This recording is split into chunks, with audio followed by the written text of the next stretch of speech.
This is Barbas, just doing God's work. Dante, get out of there! You're in danger! Hello there, Sir from 17 once again.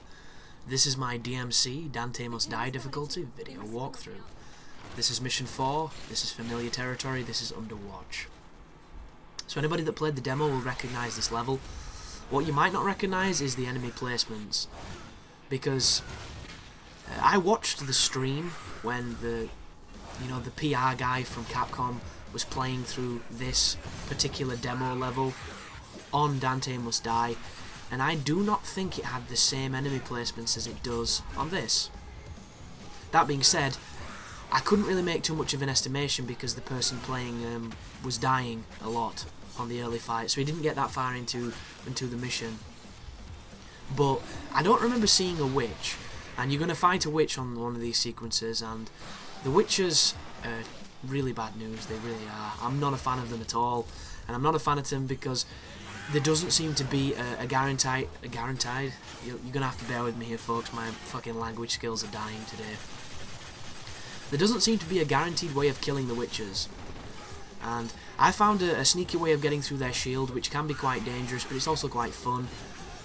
But I haven't found a way to immediately punish them and immediately kill them. I think the best combo I've done against the witches is to repeatedly punch them into the ground with Eric's. That seems to be the only thing I can say is, is guaranteed damage, because they teleport away, they dash away.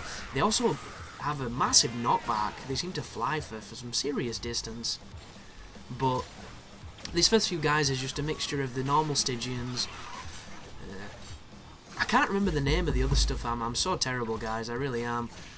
There's the flying little cherub guys, and then there's these guys with the chainsaws. And the chainsaw guys are generally the people that I used to get the demon dodge bonus from.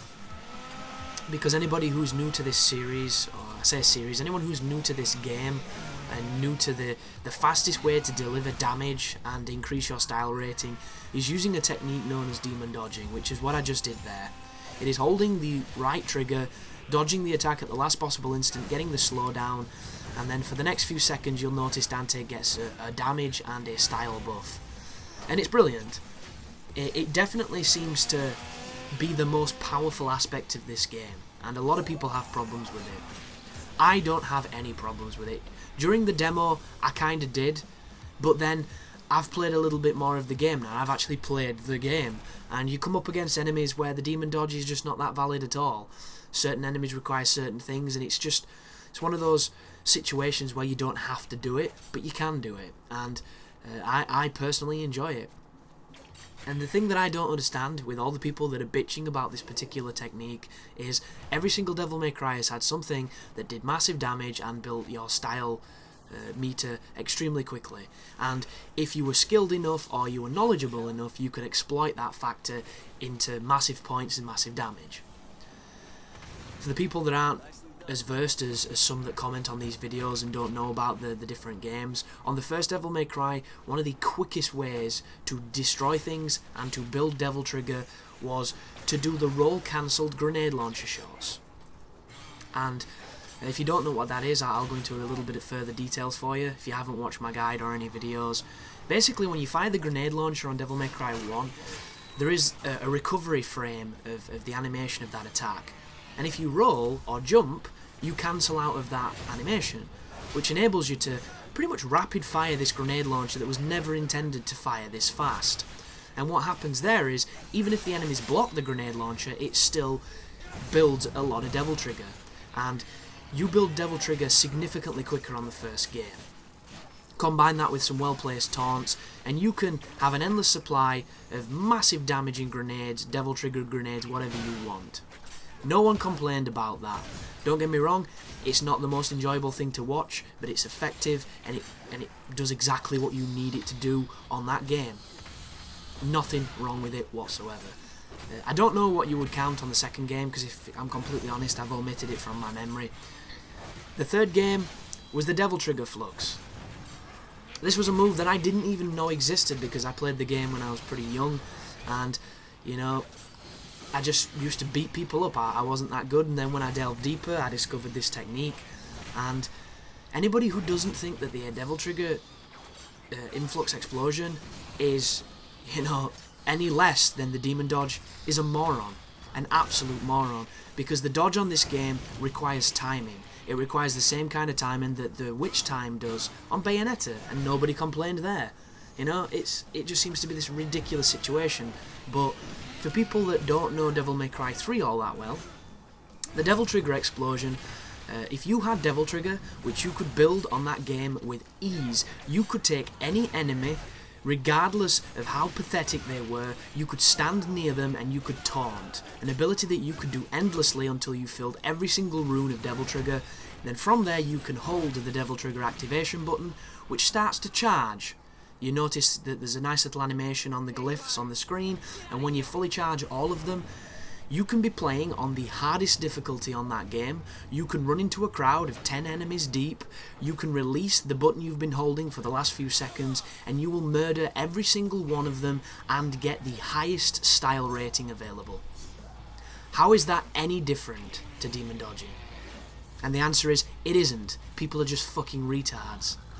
Then we go to Devilmaycry 4, which a lot of people are remembering even more fondly now that this game's out and everybody thinks it's cool to hate on this one. Devilmaycry 4, the Devil Bringer made that game a joke. An absolute joke. Playing as Nero on Devilmaycry 4 is easy mode. And I hate using the term easy mode, but it's true. It's exceptionally easy. And that is why when you do half the game as Nero, you're then given Dante, and a lot of players had trouble playing as Dante because they had this grab that brought things to them, brought them to things, and just altogether beat everything up under the sun. The thing is, what they didn't realise is Dante also has an ability that is equally as ridiculous and as equally as unexpected by the game developers, and that was the ability to distort real impacts.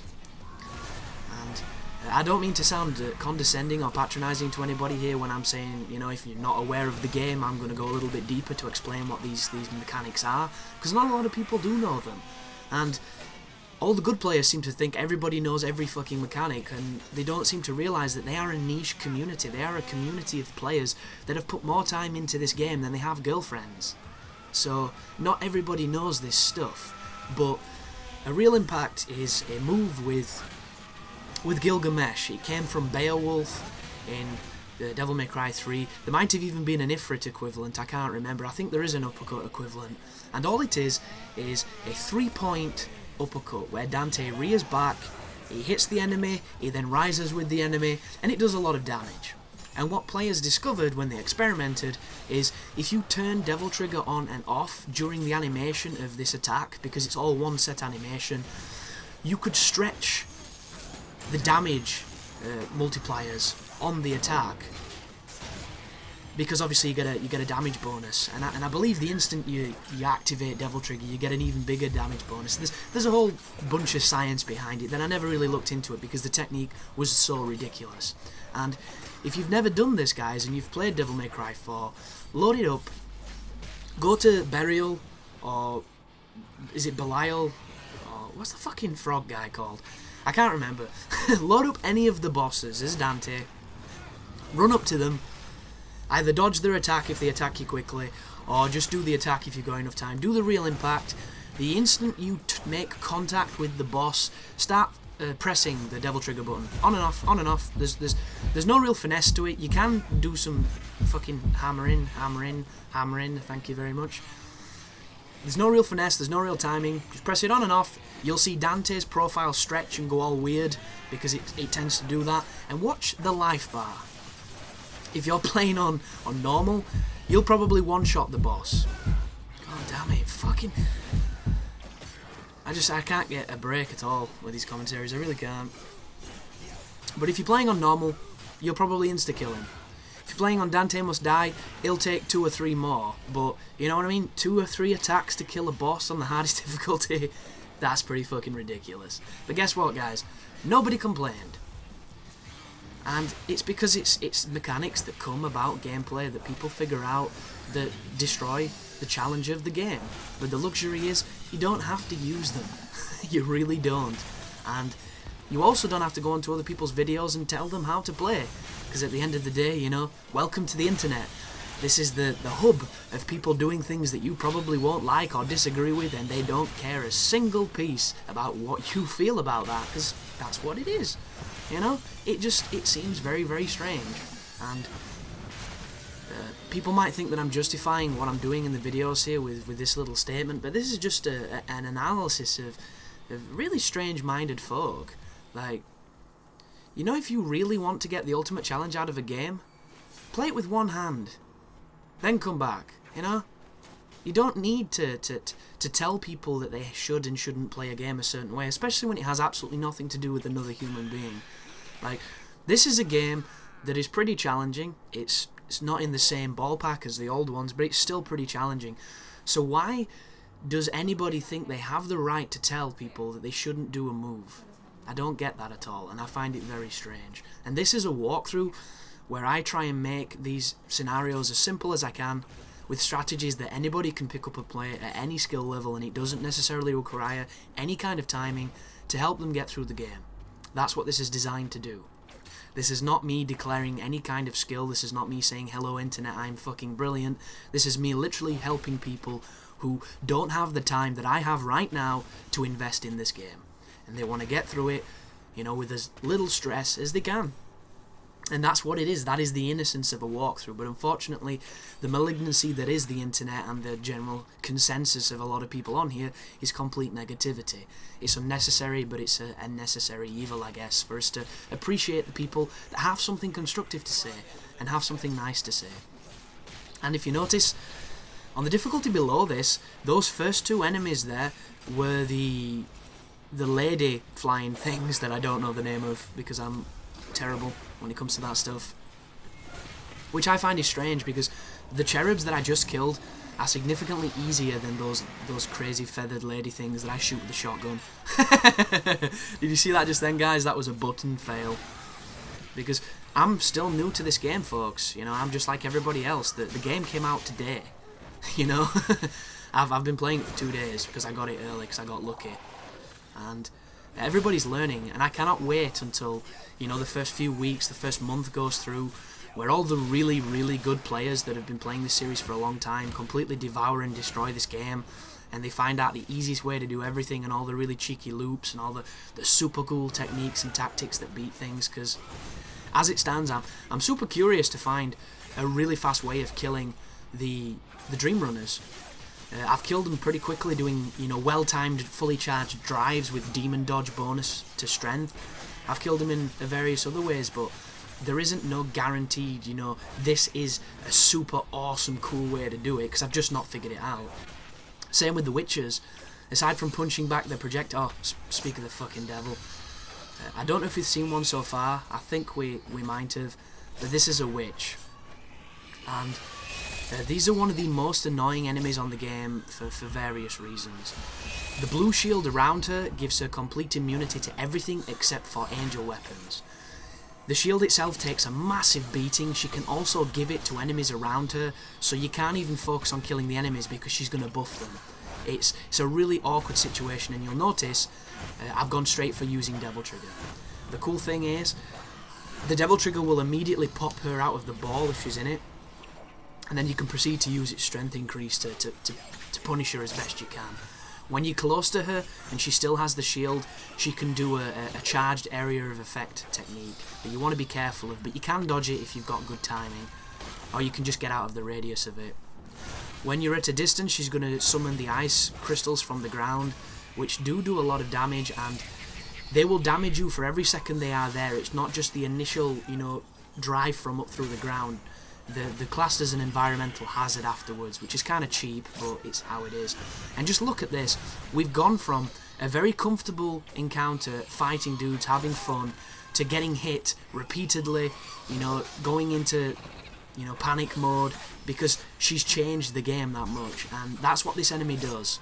They pretty much throw a wrench in the flow of battle, and they're a pain in the ass. And the only thing you can do is exploit the camera to pacify them until you can isolate them and kill them.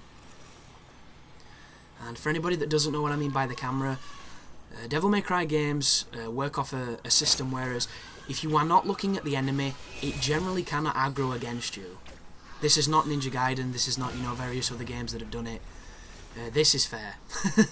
And essentially, if you don't look at it, it doesn't attack you. That is the rule that you can live by, and you can exploit the camera to certain extents to isolate things and stop them from you know, being a nuisance when you're trying to deal with someone else. The only problem with this game is there's no lock-on. So the camera itself will fight you to show you enemies when you're trying not to look at them, and it results in this ridiculous moments of you know, getting hit sloppily because the camera fucked you. And it sucks, but it happens, and that is the choice that Ninja Theory wanted, and unfortunately, I believe it was a bad one. But thank you for watching, guys. I will see you in part 2, and you take care now.